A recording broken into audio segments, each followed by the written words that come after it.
The entire built environment that we inhabit for staying, working, recreation and the spaces we utilize in our day-to-day life is architecture.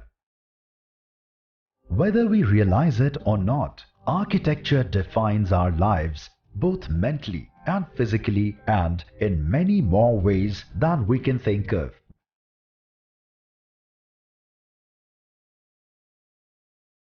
Architecture to me is a sense of wonder. Architecture to me is a sense of glorification of life. And architecture to me is celebration. It's one of the oldest profession. The man, when they started living on a desert or on a hillside or wherever, they needed a hut, they needed a building. And as time went by, they became expressive. Buildings became a work of art.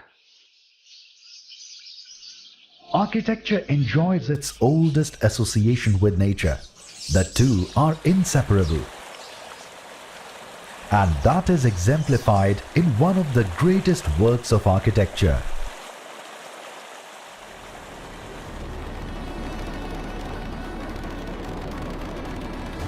Architecture is now looking beyond the realms of the earth and exploring possibilities of life on the moon and Mars. Then architecture is a visual and plastic, meaning sculptural phenomenon. So you have to think like a painter, you have to think like a sculptor, you have to work with color and texture and light to find out something which makes sense and which makes you feel happy.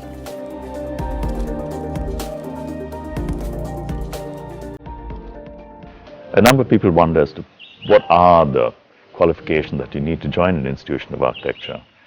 And I would say really it's the main qualification that we need is an ability to understand the world around you, a sensitivity to all the issues that are around you, whether it's social or environmental, and a willingness to bring about that change. Ultimately, this is the training, core training of an architect, to look ahead. That which is not there, the building is not yet, but we visualize it, we imagine it, and we realize it. Architecture profession is a universal kind of profession which embraces so many other parallel fields like economics, sociology, and technology, apart from creativity, apart from artistic skills, and so on and on. Unlike any other profession, let's say medical or engineering, which focuses in a silos kind of thing where you work in a definite pattern. So the course in architecture does not say this is a subject, this is what is true and right, and you have to learn that, learn that, learn that, learn that, learn that, learn it. Once you do that, give an exam and through. No, it doesn't work like that. No matter how many books you read, no matter how many sheets you make, unless and until you don't go out there and absorb or maybe make it on your own, you're never going to understand it. So in the process you study culture also. You have to study history because you learn everything.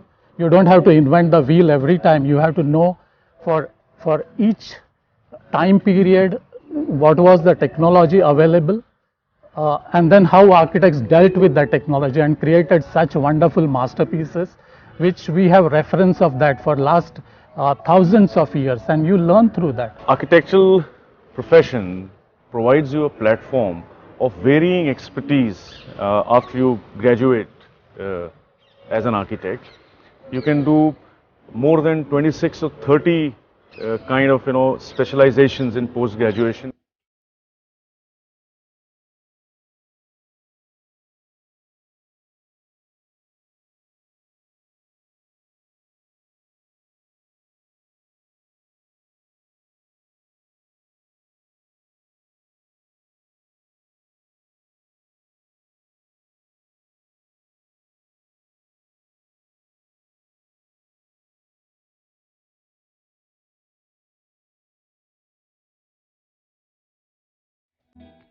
There are job prospects in government sector for architecture students, And once you join this government sector, you know, from assistant architect, you can rise till the position of a chief architect, which is equivalent to a secretary, and in some states it's an architect in chief also. The scope of architecture is very bright in our country. We should explore the possibility of working with the government, which is the largest investor in the infrastructure sector these days.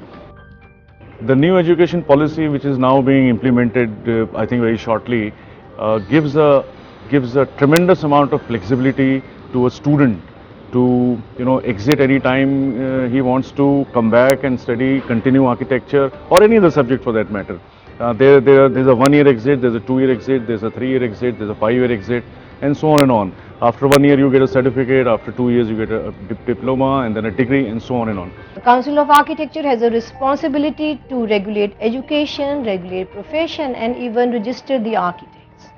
So all those students who are interested to pursue the profession architecture, you have to undertake NATA aptitude test, and the whole detailed information regarding this test you will find in our website. So for those of you who really want to make a difference in this world, come here and join architecture.